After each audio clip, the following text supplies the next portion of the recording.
अगर ईटीएफ में कभी ट्रेड नहीं किया तो आज का सेशन आपके लिए है।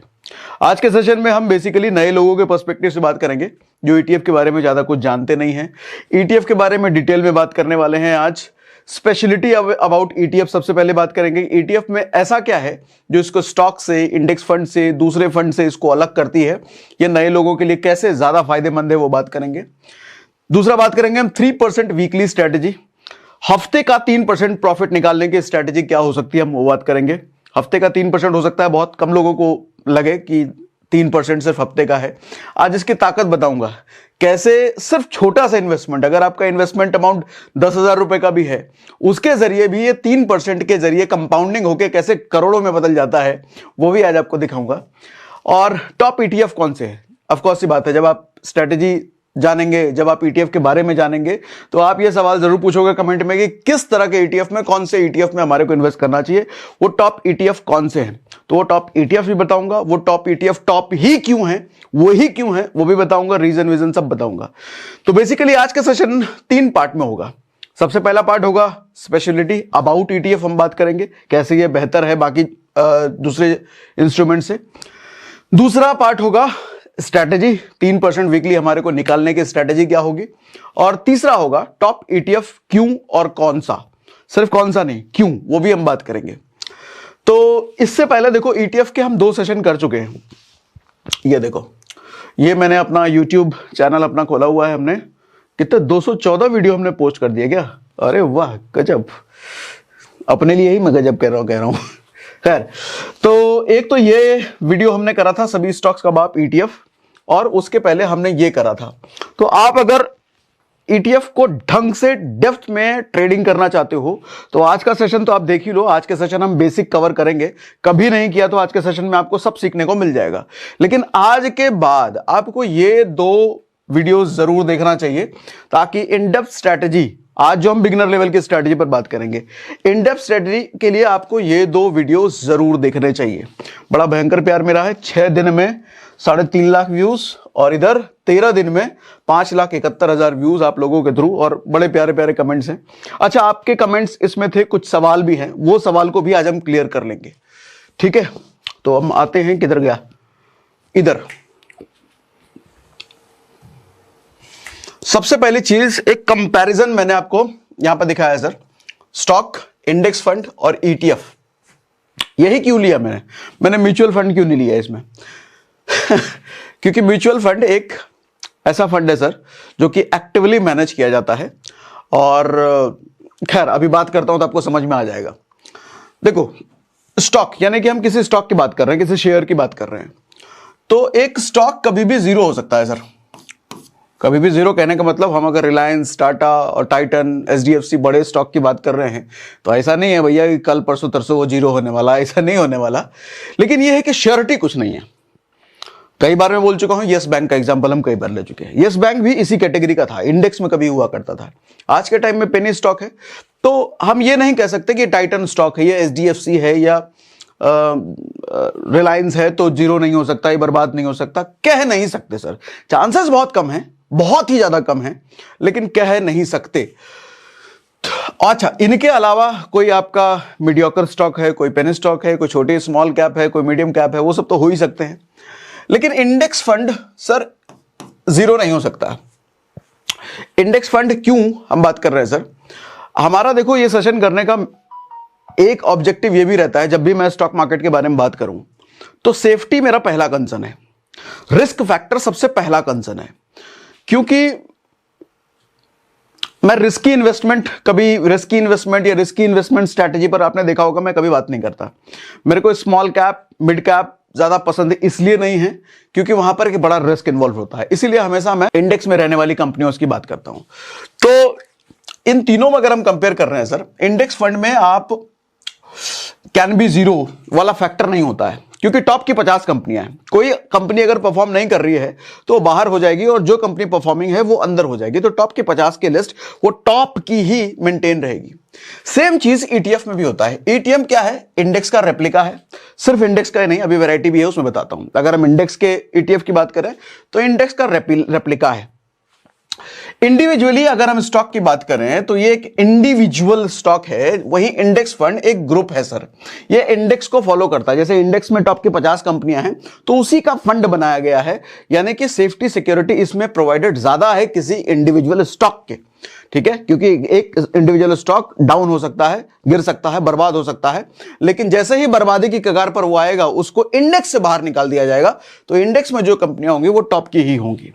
अच्छा, ईटीएफ में मल्टीपल ऑप्शन होते हैं। सिर्फ ये इंडेक्स का ईटीएफ तो होता ही होता है, आपको इंडेक्स को फॉलो करने वाले ईटीएफ तो होते ही होते हैं, साथ में सेक्टर वाइज भी यहां आपको मिल जाता है, कमोडिटी वाइज आपको मिल जाता है, विदेशों के आपको उधर इन्वेस्टमेंट करना है तो वो भी कैटेगरी ग्रुप वाइज आपको यहां मिल जाता है, वो भी बात करेंगे, वो हमारा तीसरा सेक्शन है, उसमें हम डिटेल में आएंगे। अभी स्टॉक के केस में सर आपको थोड़ा एक्सपर्टीज चाहिए, ऐसे ही किसी स्टॉक में आप पैसा नहीं लगा सकते हो क्योंकि बड़ा रिस्क भी इन्वॉल्व है।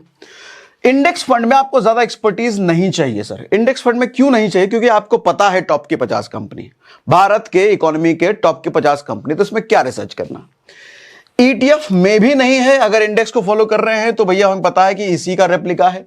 अगर हम दूसरे कैटेगरी में जा रहे हैं, सेक्टोरियल ईटीएफ में या दूसरे कैटेगरी में, तो वहां पे थोड़ा बहुत चाहिए, लेकिन बहुत ज्यादा इसमें भी नहीं चाहिए। यहां पे रिसर्च आपको थोड़ा डिटेल में चाहिए होगा। अब इसमें क्या है, सिलेक्टेड एवरेजिंग। अगर आपको एवरेजिंग करनी है, एवरेजिंग कहने का मतलब 100 रुपए किसी स्टॉक में आपने डाल रखा है और वो स्टॉक गिरता है तो आपका मन कर रहा है कि अभी उसमें और डालें, 90 पर आया और डालना चाहिए, 80 पर आया और डालना चाहिए, 70 पर आया और डालना चाहिए। यह खतरनाक हो सकता है स्टॉक में, गिरते गिरते अगर यस बैंक बन गया तो इसलिए एवरेजिंग यहां बड़ा खतरनाक है। आपको बड़ा सेलेक्ट करना पड़ेगा किस तरह के स्टॉक में हमको एवरेजिंग करनी है, किस तरह में नहीं करनी है। इंडेक्स फंड में एवरेजिंग बड़ा आसान है सर। टॉप की 50 कंपनी, क्या है इसमें चूज करना है, पता ही है टॉप की है, तो जब भी ये गिरता है हम इसमें पैसा लगा सकते हैं। ईटीएफ में भी यही केस है, जब भी ये गिरता है पैसा लगा सकते हैं। इंडेक्स और ईटीएफ दोनों ही एक ऐसा है सर, जब भी गिरे आप इसमें पैसा इन्वेस्ट कर सकते हो, क्योंकि पता है एक टाइम पे बाउंस बैक करेगा। यह श्योरिटी यहां नहीं है। अगर आपने इंडेक्स फंड में इन्वेस्ट कर रखा तो भी इंडेक्स फंड में भी ये चीज आपको मिलता है। उसके बाद स्टॉक इंस्टेंट बाय सेल। कोई भी स्टॉक अगर अच्छा स्टॉक है, लिक्विडिटी है, पेनी स्टॉक की बात नहीं कर रहा हूं, 10 रुपए 5 रुपए वाला स्टॉक में तो कई बार लिक्विडिटी नहीं होती है। आप खरीदने जाओ मिलेगा ही नहीं, पता चले बेचने जाओ, खरीद लिया है वो खरीदार ही नहीं मिलेगा, बिकेगा ही नहीं आपका। लेकिन अगर आपके अच्छे स्टॉक हैं, मिड कैप हैं, लार्ज कैप हैं, तो इंस्टेंट बिक जाता है, इंस्टेंट खरीदा जाता है, इसी को कहते हैं लिक्विडिटी। हाई लिक्विडिटी यहां स्टॉक में होता है, अच्छे स्टॉक में। इंडेक्स फंड में सर लिक्विडिटी की तो बात छोड़ो, क्योंकि यहां पे जो भी आप बेचोगे ना या जो भी आप खरीदोगे उसका कैलकुलेशन डे एंड पे होता है। अगर आपने इंडेक्स फंड आज खरीदा है, 1 यूनिट 2 यूनिट, मतलब जो भी आपको यूनिट मिला है, वो पैसा तो अभी आपका गया, लेकिन मिलेगा डे एंड में 3:30 बजे। ऐसे ही जो बेचा या खरीदा वो भी कैलकुलेशन डे एंड में होगा। तो लिक्विडिटी अच्छी है, कभी भी बेच सकते हो, लेकिन बिकेगा वो डे एंड में। खरीद कभी भी सकते हो, लेकिन खरीदोगे वो डे एंड में आपको मिलेगा। ईटीएफ में इंस्टेंटली होता है, आपने खरीदा तुरंत मिला, बेचा तुरंत बिका। तो अगर हम देखें कि लिक्विडिटी के हिसाब से अगर आपके पास अच्छा स्टॉक है तो वेरी गुड। लिक्विडिटी यहां पे थोड़ी दिक्कत है, दिक्कत मतलब सिर्फ एक दिन की बात कर रहा हूं, ऐसा नहीं कि बिकेगा नहीं 3 दिन तक बैठे हो, ऐसा नहीं। यहां इंस्टेंट है सर, तो ट्रेडिंग यहां पर स्मूथ है। तभी हमने कहा कि इंडेक्स फंड में आप ट्रेडिंग नहीं कर सकते। हालांकि एफएनओ में होता है, फ्यूचर ऑप्शन में होता है, लेकिन आप कैश में चाहो, क्योंकि कैश ज्यादा सिक्योर है, कैश ज्यादा सेफ है, कैश में रिस्क बहुत कम है, कैश में एक बिगिनर्स के लिए ट्रेडिंग कम रिस्क वाला होता है। तो इसीलिए ईटीएफ में मैंने कहा था, ईटीएफ में ट्रेडिंग हो सकती है, इंडेक्स में नहीं हो सकती। इंडेक्स में अगर ट्रेड करना है तो जाओ फिर एफएनओ में, एफएनओ में जाओगे उधर रिस्क है, कैश में इधर ट्रेडिंग नहीं कर सकते। ठीक है जी।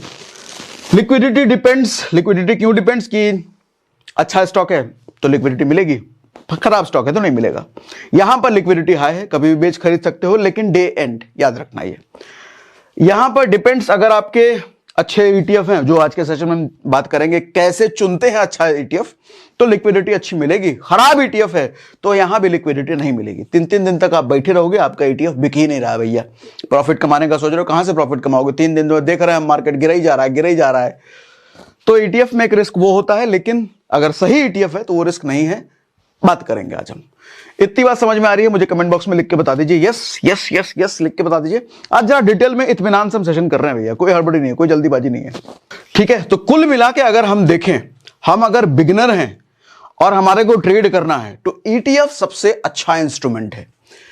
ये तो नहीं ही है आपको ट्रेड करने के लिए, क्योंकि इसमें जाओगे तो फिर FNO में जाना पड़ेगा, तो ये तो नहीं ही है बिगिनर के लिए। ये हो सकता है, लेकिन किस तरह के स्टॉक में करें जिसमें रिस्क कम हो, वो बड़ा चूज करने वाली बात है। उसके लिए थोड़ी एक्सपर्टीज फिर से चाहिए। तो एक बिगिनर्स के पर्सपेक्टिव से देखा जाए तो सबसे अच्छा ऑप्शन जहां सेफली ट्रेड किया सके, सबसे कम रिस्क हो, वो ये है सर, वो ये ETF है। ठीक, इतनी बात समझ में आ रही है? यस लिख दीजिए, यस लिख दीजिए, यस लिख दीजिए, समझ में आ रहा है? Yes yes yes yes yes. आओ जी, अब आगे बढ़ते हैं। अब बिगिनर्स ट्रेडिंग स्ट्रेटजी। सर ये जो वर्ड है ना ट्रेडिंग, इस ट्रेडिंग, आप एक चीज समझिएगा, कोई भी स्ट्रेटजी, कोई भी बात कर रहा है, मैं बात कर रहा हूं, कोई भी बात कर रहा है, ट्रेडिंग वर्ड ऑलवेज ना रिस्क को लेकर के आती है। रिस्क कम ज्यादा हो सकता है, लेकिन रिस्क को पूरी तरीके से खत्म नहीं किया जा सकता। इसीलिए मैं कहता हूं ट्रेडिंग आपको सीखना चाहिए करने से पहले। और ट्रेडिंग अगर सीखना है तो मैं एक चीज हमेशा कहता हूं कि ट्रेडिंग में ना आपको नॉलेज कम हो चलता है, टेक्निकल ज्ञान कम हो चलता है, इसकी स्ट्रेंथ सबसे ज्यादा जरूरी होती है सर। ट्रेडिंग में माहिर वही है, ट्रेडिंग में प्रॉफिटेबल वही है जिसका ये माहिर है, साइकोलॉजी स्ट्रांग है, मेंटल लेवल पे जो स्ट्रांग है, यानी कि खुद जो अंदर से स्ट्रांग है वो ज्यादा अच्छी ट्रेडिंग कर पाएगा। और अंदर से स्ट्रांग होने के लिए, खुद को बेहतर बनाने के लिए, मैंने आपको टाइम टाइम पर अलग अलग ऑडियो बुक्स रिकमेंड करते रहा हूं मैं कुकू FM पर। मगर आज मैं आपको कोई ऑडियो बुक रिकमेंड नहीं करने वाला। आज हम थोड़ा सा अलग काम करने वाले हैं। कुकू FM के एक सब्सक्राइबर से हम बात करेंगे और जानेंगे कुकू FM पर कैसा उनका तजुर्बा अब तक का रहा। तो मैंने उठा लिया अपना मोबाइल फोन और मैं उनको लगा रहा हूं सीधा फोन। उनका नाम दीप है। हेलो। हेलो। हाय दीप, कैसे हैं आप? बढ़िया जी, आप कैसे हैं सर? मैं बहुत बढ़िया हूं। सबसे पहले मैंने आपसे कुकू FM का एक्सपीरियंस जानने के लिए फोन किया है। अब तक कैसा रहा आपका कुकू FM का एक्सपीरियंस? सर अभी तक एक्सपीरियंस बहुत अच्छा रहा। पहले मैं ऑफिस आते जाते गाने सुनता था, लेकिन आफ्टर कुकू FM में अपना जो टाइम है वो ऑडियो बुक पर यूटिलाइज करता हूँ। अरे वाह, वेरी नाइस। खुद को प्रोडक्टिव बनाता हूँ। अरे वाह। अगली बात मुझे ये बताइए, कुकू FM की सबसे अच्छी बात आपको क्या लगी अब तक? सर अभी तक अच्छी बात यह लगी कि इसका जो नरेशन है ऑडियो बुक का, वो बहुत ही स्मूथली है। हाँ, जिससे यही नहीं पता चलता कि कब मैंने कंप्लीट कर लिया ऑडियो बुक को। हाँ ये बात तो, ये तो मेरे साथ भी होता है। अच्छा, अगली बात मुझे ये बताइए कि आपकी फेवरेट ऑडियो बुक कौन सी है कुकू FM पर? सर फेवरेट तो एक तो वही है जो आप रिकमेंड किए थे, 7 money rules for life. Okay, और भी कोई? दूसरी सर वो है साइकोलॉजी ऑफ मनी, जो कि मुझे बहुत पसंद आई। हाँ, जो कि मुझे भी बहुत पसंद है। ठीक है, अगली बात मुझे ये बताइए कि कौन सी लर्निंग उनसे ऐसी ली आपने जो रियल लाइफ में आपने इंप्लीमेंट करी अब तक?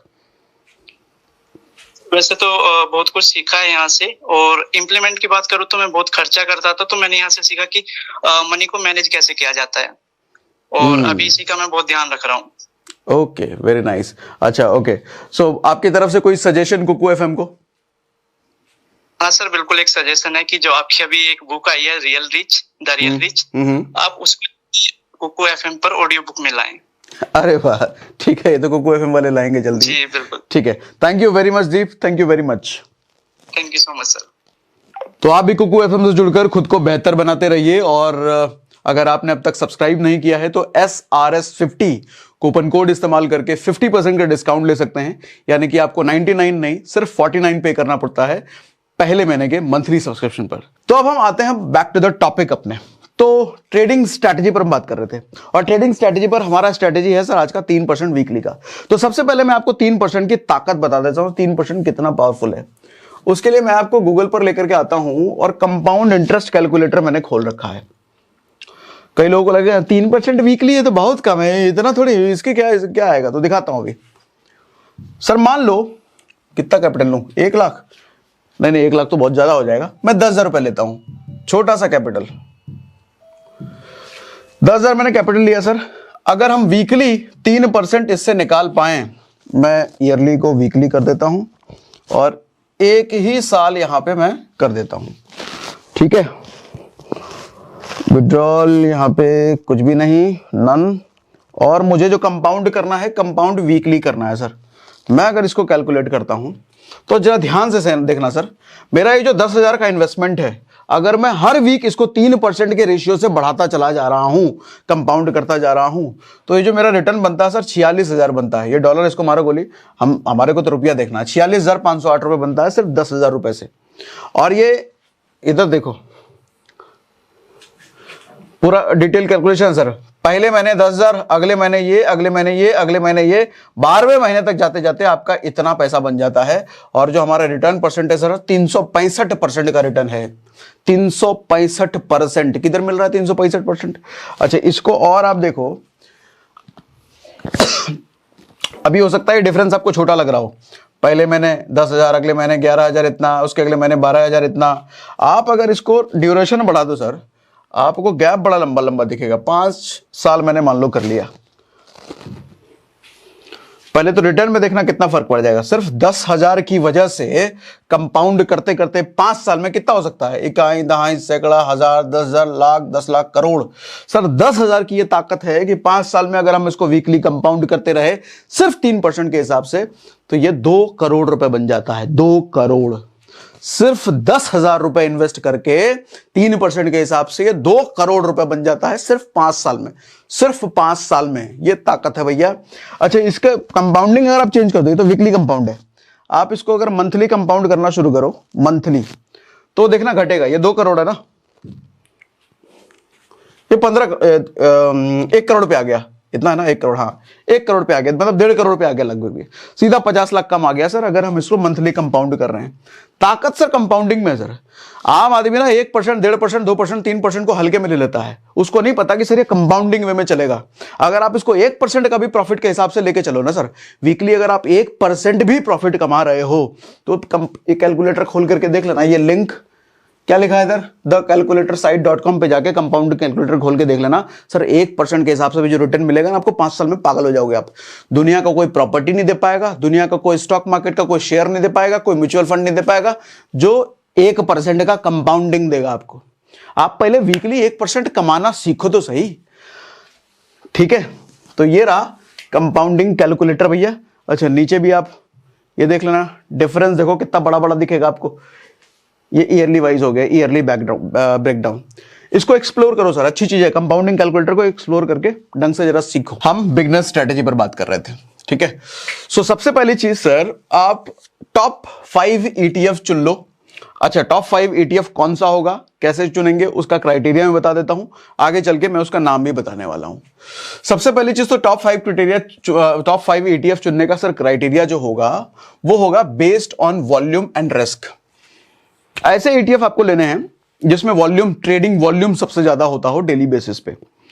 यानी कि मैं मानता हूं ऐसे चुनो जिसका 20,000 तो कम से कम ट्रेडिंग वॉल्यूम डेली का हो, ठीक है। तो ट्रेडिंग वॉल्यूम ज्यादा होने से क्या होता है, लिक्विडिटी अच्छी रहती है, और लिक्विडिटी अच्छा रहने का मतलब जो अभी हमने बताया, कभी भी आप जब बाय करने जाओगे तो आपको तुरंत ETF मिल जाएगा। खरीदा हुआ ETF जब आप बेचने जाओगे तो आपका तुरंत बिक जाता है। ये ट्रेडिंग वॉल्यूम अगर ज्यादा है तभी होता है, लिक्विडिटी अच्छी है तभी होता है। तो हम सिर्फ अच्छे हाई ट्रेडिंग वॉल्यूम वाले ETF को ही चुनेंगे, पहली चीज ये ध्यान में रखना है। दूसरा चीज रिस्क। जिस भी ETF में हम इन्वेस्ट करने जाएंगे सर, उस ETF में हम चेक जरूर करेंगे कि अंदर कौन कौन सी कंपनियां हैं। वो कंपनियां टॉप वाली होनी चाहिए, अल्लू जल्लू कंपनियां उसमें है तो हम नहीं इन्वेस्ट करेंगे, ठीक है। अभी वो सब भी हम बात करेंगे। अच्छा, दूसरी बात, keep investing for a month. 1 महीने का टाइम फ्रेम आपको ऐसा लेके चलना है जो आपके सिर्फ इन्वेस्टमेंट का फेज होगा। वहां पर हम डेली बेसिस पर सिर्फ ETF में इन्वेस्ट करेंगे, कोई भी सेल करके प्रॉफिट नहीं कमाएंगे। प्रॉफिट कमाने का टाइम हमारा 1 महीना बाद शुरू होगा। तो 1 महीने तक हम क्या करने वाले हैं sir, 5% daily of total capital हम डेली बेसिस पे किसी ना किसी ETF में इन्वेस्ट करेंगे। कौन सा ETF और 5% कितने का, हमारा टोटल फंड कितना। अगर हमने मूड बनाया है कि 1 लाख रुपए मेरे को ETF में डालना है, तो सर उसका 5% हम डेली बेसिस पे करेंगे। 5% क्यों, 1 महीने में लगभग 20-22 दिन मार्केट खुला है, तो 20 दिन में आपका पूरा 100% कैपिटल इन्वेस्ट हो जाएगा 1 महीने में, ठीक है। 1 महीना का मतलब 20 दिन, 5-5 हजार रुपए करके हम डालते रहे। अच्छा, किस तरह के ETF में डालेंगे, हमने पहली चीज बात क्या करी है, टॉप 5 ETF। लास्ट सेशन जो हमने करे थे उसमें 80-100 ETF की हमने बात कर ली थी, तो नए लोगों के लिए थोड़ा डिफिकल्ट हो सकता है इतने ETF को देखना, मैनेज करना। सीधा सिंपल, इसलिए मैंने टॉप के 5 ETF की बात कर रहा हूं। टॉप के 5 ETF में उस दिन हमें उसमें इन्वेस्ट करना है जिसका डिप 1% या 1% से ज्यादा हो। जो भी उस 5 टॉप के 5 ETF में से 1% से ज्यादा गिरा है, मैं उसमें 5% अपना पैसा डाल दूंगा। ठीक, ये तो जो भी आप ब्रोकर यूज करोगे उसमें आपको दिख ही जाता है कितना गिरा है। ठीक है, दूसरी चीज ये। तीसरी चीज ये, सेल आफ्टर अ मंथ, यानी कि 1 महीने बाद जो हमारा बेचने का क्रम शुरू होगा। ऐसा नहीं है कि सर हमको सिर्फ बेचना ही बेचना है, 1 महीने बाद खरीदना नहीं है सर। 1 महीने बाद हमारा रोलिंग शुरू होगा। हम जिस ETF को बेचेंगे, अच्छा बेचेंगे भी हम 3% के टारगेट पे, उसी ETF को बेचेंगे जिस ETF पे मेरा 3% या उससे ज्यादा का प्रॉफिट टोटल बन रहा है। सेम डे की बात नहीं कर रहा मैं, ऐसा नहीं कह रहा कि मैं एक ही दिन में उस ETF पर 3% प्रॉफिट होना चाहिए, नहीं, मैं कह रहा हूं टोटल पिछले 1 महीने में जितने दिन से ETF रखा हुआ है 3% टोटल, वो आपको दिख जाता है। जो भी आप ब्रोकर यूज करते हैं उस ब्रोकर ऐप में आपको दिख जाता है कि अब तक का टोटल प्रॉफिट उस पर कितना है। अगर 3% का है तो निकाल दो उसको, और ये क्रम शुरू होगा सर 1 महीने बाद। और 1 महीने बाद जब हम करेंगे, ये बेचना खरीदना चलता रहेगा। जब हम किसी ETF को बेचेंगे, उससे प्रॉफिट निकालेंगे, तो अब उसमें से हमारे को अगला ETF खरीदना भी है। सर कोई दुकानदार की तरह सोचो, बिजनेसमैन की तरह सोचो। बिजनेसमैन जब प्रॉफिट कमाता है, उस प्रॉफिट को पूरा कमाया हुआ कैपिटल के साथ वो घर में नहीं बंद कर देता। 100 रुपए की चीज अगर उसने बेची और उसमें उसने 5 रुपए प्रॉफिट कमाया, यानी कि 105 रुपए उसने कमाया, तो 105 रुपए उठा करके वो घर में नहीं रख देगा। वो 105 रुपए को फिर रोल करता है अपने बिजनेस में, ताकि उससे 110 बनाया जा सके, 115 बनाया जा सके। इस तरह का, हाँ, थोड़ा सा वो प्रॉफिट अलग करता है अपना घर बार, अपना बाकी का काम काज करने के लिए, लेकिन अपना इन्वेस्टमेंट वापस वो डालता है। इसी तरीके से हम अगर इसी तरीके से अपने पैसे को रोल करते रहें, प्रॉफिट प्रॉफिट प्रॉफिट, सिर्फ प्रॉफिट तो नहीं होगा, लॉस भी होगा, लेकिन लॉस में हम बेचेंगे नहीं। लॉस तो तभी बुक करेंगे ना जब हम बेच देंगे लॉस में, तभी तो हमारा लॉस होगा। लेकिन अगर डाउन है तो हम बेचेंगे नहीं। ETF की सबसे अच्छी बात यह है कि लास्ट सेशन में भी मैं कह चुका हूं, ETF जितना गिरता है उतना खरीदो, क्योंकि ETF बाउंस बैक करेगा ही करेगा। लॉन्ग टर्म में उसको वापस आना ही आना है। और ETF तो कई बार आपको ऐसा भी देखने को मिलेगा सर, जब मार्केट पूरा खराब चलता है ना, 20%, 30%, 40%, 50% भी मैंने ETF को डाउन होते देखा है, लेकिन घबराने का नहीं। टॉप की ETF की बात कर रहा हूं मैं, ये वो बाउंस बैक होना ही होना है इसको। ठीक है, इतनी बात समझ में आ रही है। ये साइकिल चलता रहेगा भैया 1 महीने बाद। ये बिगिनर स्ट्रेटजी है। एक्सपर्ट वाली स्ट्रेटजी के लिए लास्ट 2 वीडियो का लिंक जो मैंने कहा उसको आप देखना जरूर। इसको देखने के बाद उसमें और क्लैरिटी मिलेगी आपको। अब अगली बात, इंपॉर्टेंट पॉइंट इसमें ध्यान रखो सर, एक्सेल जरूर मेंटेन करो जो भी आप बाय सेल करते हो। 1 महीना तो चलो, पहला महीना सिर्फ आपका बाय बाय बाय बाय चल रहा है तो एक्सेल ना मेंटेन करो, चलता है। लेकिन उसके बाद कौन सा किस भाव पे खरीदा, किस भाव पे बेचा, जैसे एक दुकानदार करता है ना, जैसा एक शोरूम वाला करता है ना, जैसा एक बिजनेसमैन वाला करता है ना, ऐसा ही आपको प्रॉपर एक्सेल मेंटेन करना है। तभी आप 1 महीने बाद हिसाब लगा पाओगे, या हफ्ते भर बाद हिसाब लगाओगे, कितना बिका, कितना प्रॉफिट, कितना लॉस, वो सब कुछ। ऐसे हवा में पता नहीं चलेगा। ठीक। दूसरी चीज, फॉर सेल अगर बेचने जा रहे हो तो सर लिमिट ऑर्डर का यूज करो। अब हो सकता है आपको लिमिट ऑर्डर पता ना हो तो बता देता हूं। जब हम बेचते हैं ना सर या खरीदते हैं, दोनों टाइम पे अपने को यह ऑप्शन मिलता है। इसको आप ऐसा समझो, मार्केट में आप गए हो आलू खरीदने के लिए, दुकान वाले ने बोला 20 रुपए, आप बोलो 20 रुपए नहीं, मैं तो 18 दूंगा। अगर वो 18 पे राजी हो गया तो आलू आपका, नहीं हुआ तो आप छोड़ सकते हो उसको। ऐसा ही होता है सर शेयर या ETF खरीदने बेचने के टाइम पे। कोई ETF अगर 100 रुपए का है, आप बाय करने जा रहे हो, आपको लग रहा है नहीं यार 100 रुपए का तो नहीं है, ये थोड़ा कम होना चाहिए, 95 का होना चाहिए। तो आपने जब ऑर्डर प्लेस कर रहे हो ना, उसी समय आपने बताया लिमिट ऑर्डर, जिस भी ब्रोकर को आप यूज करते हो वहां पे ऑप्शन मिलता है लिमिट का, लिमिट ऑर्डर वहां पे 95 डाल दो। अब होगा क्या, जब भी उस दिन, एक ही दिन का होगा ये, अगले दिन फिर खत्म हो जाएगा ये, जब भी उस पूरे दिन में 95 पर आएगा प्राइस, आपको वो ETF मिल जाएगा। 95 पर नहीं आया तो वो लिमिट ऑर्डर कैंसिल हो जाएगा और पैसा आपके अकाउंट में वापस आ जाता है। इतनी बात समझ में आ रही है? यस यस यस, लिखते चलिए, समझ में आ रहा है, लिखते चलिए लिखते चलिए। तो लिमिट ऑर्डर, अच्छा लिमिट ऑर्डर भी जो लगाना है वो 1 दिन पहले लगाना है। अगर मेरे को कल ETF बाय करना है तो मैं आज ही लगा दूंगा, कल के डेट पे। आज इसलिए लगा दूंगा सर, मैं क्या सेल की बात कर रहा हूं ना, मेरा 100 रुपए का भी ETF है, 100 मैं चाहता हूं 110 में बिके, 120 में बिके, 3%, हालांकि मैं बोल रहा हूं एग्जांपल में, उठ पटांग कुछ भी ले लेता हूं, कुछ भी बोल देता हूं, तो इतना समझना आप, 100 का 110 का बिके, 120 का बिके, 150 का बिके, कुछ भी हो सकता है। मार्केट उठ पटांग ऊपर नीचे कितना भी हो सकता है। मैं लिमिट डालूंगा कि मेरे को अगर 3% चाहिए, 100 रुपए का भी है, तो मैं डालूंगा अगले दिन ये तभी बिके, हाँ सेल पे है ना, अगले दिन ये तभी बिके जब ये 103 का हो। अगर अगले दिन 103 से नीचे नीचे रह जाता है तो मेरा नहीं बिकेगा और मुझे बेचना भी नहीं है। लेकिन अगले दिन 3% से ज्यादा 103 से ऊपर चला जाता है तो मेरा बिक जाएगा, यानी कि 3% में प्रॉफिट बुक कर लूंगा उस दिन। लिमिट ऑर्डर लगाने का पर्पस ये है सर कि आपको सुबह जब मार्केट खुलता है ना, फर्स्ट हाफ में ईटीएफ बड़ा ऊपर नीचे रहता है, मार्केट ऊपर की तरफ, क्योंकि हेज वाले भी बहुत ईटीएफ को यूज करते हैं जिनको हेज करना होता है। तो इसलिए सुबह चांसेस ज्यादा हैं कि ईटीएफ के प्राइस ऊपर हो, अपने को प्रॉफिट लेना है। तो सुबह पूरा दिन लगाने, हम बिगनर है ना, बिगनर्स के पर्सपेक्टिव से बात कर रहा हूं, पूरा दिन लगाने से अच्छा है, बैठे रहने से अच्छा है, स्क्रीन देखते रहने से अच्छा है, हमने एक दिन पहले ही लिमिट ऑर्डर लगा के छोड़ दिया, जा जो होगा ससुरा, अगर 3% दिया तो बेच के आ जाना, नहीं बेचा तो छोड़ देना, अपने पास पड़ा रहेगा। ठीक है जी, इतना समझ में आ रहा है। अच्छा, बाय के केस में अपने को लिमिट ऑर्डर नहीं करना।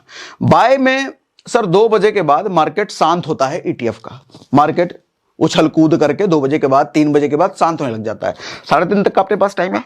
तो मैं कहता हूं सर 3 बजे के बाद या 2:30 बजे के बाद या 2 बजे के बाद आप मार्केट में आओ, 10-15 मिनट बिताओ, देखो कि कौन सा ईटीएफ, कौन सा मतलब आपके टॉप 5 ईटीएफ में से कौन सा ईटीएफ 1% से ज्यादा गिरा है।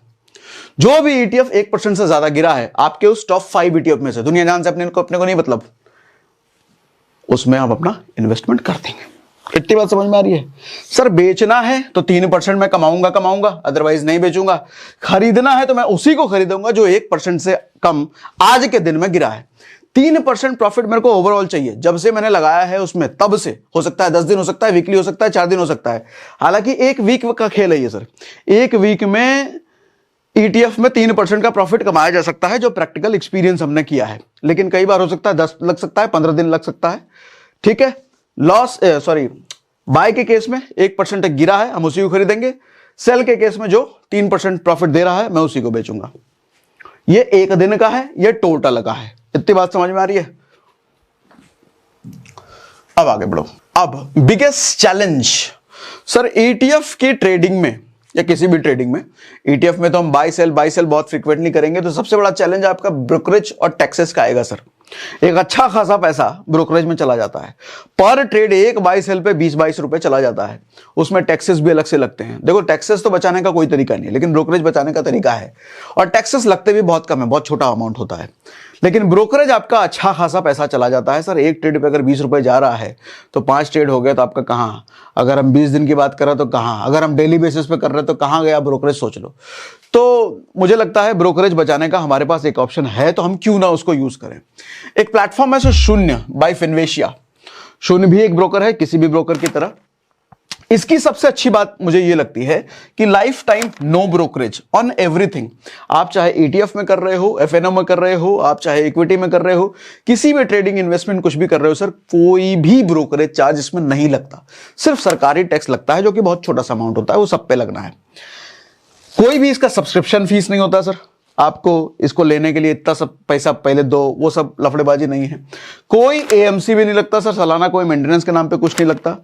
सभी एक्सचेंजेस में रजिस्टर्ड है, एनएससी, बीएसई, एमसीएक्स सब पे रजिस्टर्ड है। ये सेबी रजिस्टर्ड है, एनबीएफसी लाइसेंस भी इनको मिल चुका है आरबीआई से।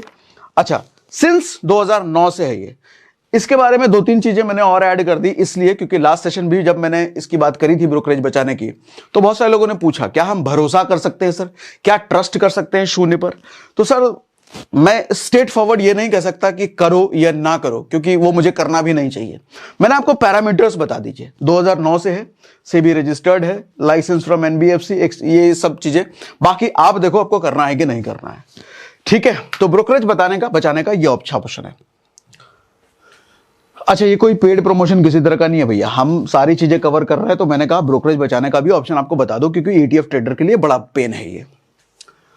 How to choose best ETF. अब हमारा आखिरी पार्ट शुरू होता है, जो बेस्ट ईटीएफ कैसे चूज करना है अपने को। सबसे पहली चीज है ट्रेडिंग वॉल्यूम, जो मैं बता चुका हूं, और दूसरा उसमें टॉप कंपनीज होनी चाहिए, ये भी मैं बता चुका हूं।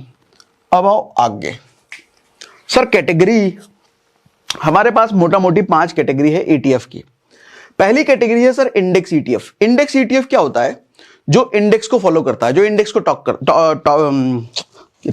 है, मैं कहता हूं जो इंडेक्स को फॉलो करता है, जो इंडेक्स को ट्रैक करता है। ट्रैक को टॉप कह रहा है को, कुछ भी निकल जाता है। खैर चलो, निकल गया तो निकल गया। बोलते बोलते आपके साथ भी ऐसा होता है क्या? इतनी देर से बोल रहे हो तो बड़ कुछ भी निकलने लग जाए है? चलो ठीक, कैसे इसको सुधारा जा सकता है क्या? आप कमेंट बॉक्स में बताना अगर सुधारने का कोई तरीका हो। नहीं है तो बाकी काम करते हैं अपना। Index ETF, index ETF sir index को ट्रैक करता है। वो होता है मतलब कि सेंसेक्स, बीएसई, सॉरी बीएसई तो वो है, सेंसेक्स और निफ्टी। हमारे पास दो इंडेक्स हैं सर। इन दो इंडेक्स को फॉलो करता हुआ ईटीएफ कहलाता है इंडेक्स ईटीएफ। ठीक है, अब इसमें अगर हम देखें तो निफ्टी 20 सबसे अच्छा ऑप्शन इसलिए है क्योंकि दो क्राइटेरिया, टॉप की कंपनीज होनी चाहिए और ट्रेडिंग वॉल्यूम ज्यादा होना चाहिए। अब निफ्टी 20 अगर मैं सर्च करके आपको दिखाऊं तो कौन सी कंपनी आती है ये देख लो। सब मैं आपको दिखाता चला जाता हूं। अच्छा, निफ्टी 20 पैसे मैंने सर्च करके रखा था सर। निपॉन इंडिया निफ्टी 50-20, डर भी लगता है किसी कंपनी का नाम लेने में, कहीं वो ना आ जाए। लेकिन हालांकि चलो, अपना क्राइटेरिया क्लियर है कि सबसे टॉप का ट्रेडिंग वॉल्यूम होना चाहिए। तो सबसे टॉप के ट्रेडिंग वॉल्यूम में इंडेक्स ईटीएफ में मेरे को ये कंपनी निकल के आती है, तो इट्स अ गुड ऑप्शन। ठीक, अगली बात, सेक्टोरियल ईटीएफ। सेक्टोरियल ईटीएफ क्या होता है sir? Particular sector wise ETF होता है। कई सारे सेक्टर हैं। अब सेक्टर में मेरे को दो सेक्टर का सबसे बढ़िया निकल के आता है जिसका ट्रेडिंग वॉल्यूम और रिस्क वाला फैक्टर, इन दो क्राइटेरिया के बेस पे, मेरा कोई तीसरा क्राइटेरिया नहीं है, कुछ नहीं है। इसका देखने में बहुत सुंदर लग रहा है कंपनी का बिल्डिंग, वो ले लें क्या? ना, ऐसा कुछ नहीं है। तो दो ही क्राइटेरिया है अपना। उस दो क्राइटेरिया को फिट करता हुआ एक पीएसयू बैंक्स आता है सर, पीएसयू बैंक्स 20 और दूसरा आईटी 20। आओ सर्च करके बता देता हूं ये भी। तुम कहे आ गए? पीएसयू बैंक 20, ये रहा। ये भी Nippon India Nifty PSU bank 20 ETF. Sir इसमें क्या है? ये क्या है ईटीएफ? ये बैंकिंग की कैटेगरी का है। उसको आप खोल करके भी देख सकते हो, इधर गूगल में सर्च से जाओगे ना, आपको पूरा डिटेल इसका दिख जाता है। तो पीएसयू बैंक 20 है उसका नाम। दूसरा है सर आईटी 20। आईटी 20 में भी देख लेते हैं कौन सा है। आईटी 20 अगेन फिर से निपॉन वाला आ रहा है, निपॉन इंडिया एटीएफ आईटी। ठीक है सर, 38 रुपए का ये चल रहा है। बाकी इसका बही खाता गूगल में आप देखते ही रह सकते हो अपना। कहां चला गया? यहां है। ठीक है, तो सेक्टोरियल ईटीएफ ये हो गया। तीसरा आता है sir commodity ETF. Commodity ETF क्या होता है? सोना, चांदी, तांबा, ये सब। गोल्ड 20 और सिल्वर 20 मेरा दो पसंदीदा। कौन सा? क्यों? फिर वही क्राइटेरिया। गोल्ड 20 क्यों सर? गोल्ड और सिल्वर बेसिकली, अच्छा यहां पे ये एक अच्छा ऑप्शन है उनके लिए जो लोग सोने में इन्वेस्ट करते हैं, चांदी में इन्वेस्ट करते हैं। आपको अगर फिजिकल में नहीं जाना तो डिजिटली अगर इन्वेस्ट करना है तो ये एक अच्छा ऑप्शन है। इनका मूवमेंट सर, रियल गोल्ड जो फिजिकल गोल्ड होता है उनका प्राइस के हिसाब से ही इनका मूवमेंट होता है। ठीक है, तो आप बिल्कुल ये समझ सकते हो कि मेरे को गोल्ड में इन्वेस्ट ना करके मैं अगर गोल्ड 20 में डाल रहा हूं तो ये मान लो बिल्कुल गोल्ड में ही पैसा डाल रहा है, क्योंकि वही ट्रैकिंग मिलेगी। अगर गोल्ड अगर 100 रुपए का है तो ये भी आपको 100 रुपए का दिखेगा, वो 90 रुपए हुआ तो ये भी 90 रुपए का दिखेगा, सेम सिल्वर का। अब गोल्ड 20 में कौन सी कंपनी, जरा ये देख लेते हैं। मैं गोल्ड 20 में टाइप कर लेता हूं, गोल्ड 20 या आईटी 20, ये सब कोड है, ये किसी कंपनी का कोड है, उस कंपनी को रिप्रेजेंट कर रहा है। तो मैं गूगल में सर्च करके आपको ये दिखा रहा हूं कि ये कौन सी कंपनी को रिप्रेजेंट कर रहा है। ठीक है, अगेन ये भी निपॉन इंडिया का है, निपॉन इंडिया एटीएफ गोल्ड 20, जिसका प्राइस अभी 53 रुपए के आसपास चल रहा है। उसके बाद है सर सिल्वर 20। सिल्वर 20 भी दिखा देता हूं, SILVERBEES। सर ये भी निपॉन इंडिया सिल्वर ईटीएफ है जिसका 70 रुपए का प्राइस चल रहा है अभी। अगला है सर ग्लोबल इंडेक्स ईटीएफ। ये ग्लोबल इंडेक्स ईटीएफ होता है यूएस के स्टॉक मार्केट को जो ट्रैक करता है। अब इसमें दो मैंने निकाले हैं, अगेन क्राइटेरिया अपना वही है और कुछ नहीं। माफैंग, चाइनीज नाम दिख रहा है, तो आओ देखते हैं क्या है। माफैंग चाइनीज नहीं है, हालांकि इंडियन है। इंडियन कंपनी ने ऐसा ईटीएफ बनाया जो बाहर की उस इंडेक्स को ट्रैक कर रही है। क्या नाम है भैया? MAFANG sorry, माफैंग। माफैंग है भैया मिराय एसेट का, Mirae asset NYC FANG plus ETF. देखो ये जो मिराय या निपॉन ये सब है ना, ये कंपनी का नाम है। ये अलग अलग मिराय के अलावा दूसरे भी आपको मिलेंगे, लेकिन ये माफैंग इसका सिंबल है, कोड है, ये कह लो आप, ठीक है। अच्छा, दूसरा है MON 100। MON 100 क्या है? मंडे 100? नहीं, मंडे 100 नहीं है, MON 100 सर। MON 100 है मोतीलाल ओसवाल कंपनी का नैस्डैक 100 ETF। ये नैस्डैक को फॉलो कर रहा है, यूएस का इंडेक्स है, ठीक है। तो आपके मन में अगर इच्छा है कि मैं यहां बैठे बैठे अपना देसी ब्रोकर यूज करके यूएस के स्टॉक मार्केट के इंडेक्स में इन्वेस्ट करूं, तो आप ये वाला तरीका अपना सकते हो, ठीक है। अगली कैटेगरी है sir bond ETF। Bond ETF होता है सरकारी बॉन्ड, सिक्योरिटीज, डेट फंड जैसे। इसको मैं पहले ही एलिमिनेट कर देता हूं क्योंकि इसमें ट्रेडिंग वॉल्यूम बहुत कम होता है, तो आपको लिक्विडिटी का इशू आएगा, बाय सेल का इशू आएगा, बहुत ज्यादा ग्रोथ इंस्टेंटली नहीं होती क्योंकि बहुत समय लगता है इसमें ग्रोथ में। तो मैं इसमें किसी का नाम ले ही नहीं रहा, मैं इसको हटा दे रहा हूं।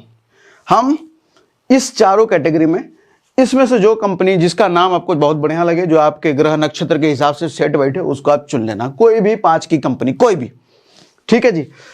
इतना समझ में आ रहा है? और कुछ आगे क्या? और कुछ आगे नहीं है, ब्लैंक है, ठीक है। तो ये रहा ETF का पूरा जानकारी। बाकी आपको फिर भी अभी भी कोई सवाल अगर बचा है तो हमें कमेंट बॉक्स में लिख के जरूर बताइए। सेशन को देख करके मजा आया, कुछ नया सीखने को मिला अगर सीखने को, तो वो भी हमें कमेंट बॉक्स में लिख के बताइए। ब्रोकरेज बचाने के लिए शून्य इस्तेमाल कीजिए और अपने आप को बेहतर बनाने रहने के लिए, सीखते रहने के लिए कुकू FM डाउनलोड करने का लिंक हमने डिस्क्रिप्शन और पिन कमेंट में डाल दिया है। SRS 50 कूपन कोड जरूर यूज करना।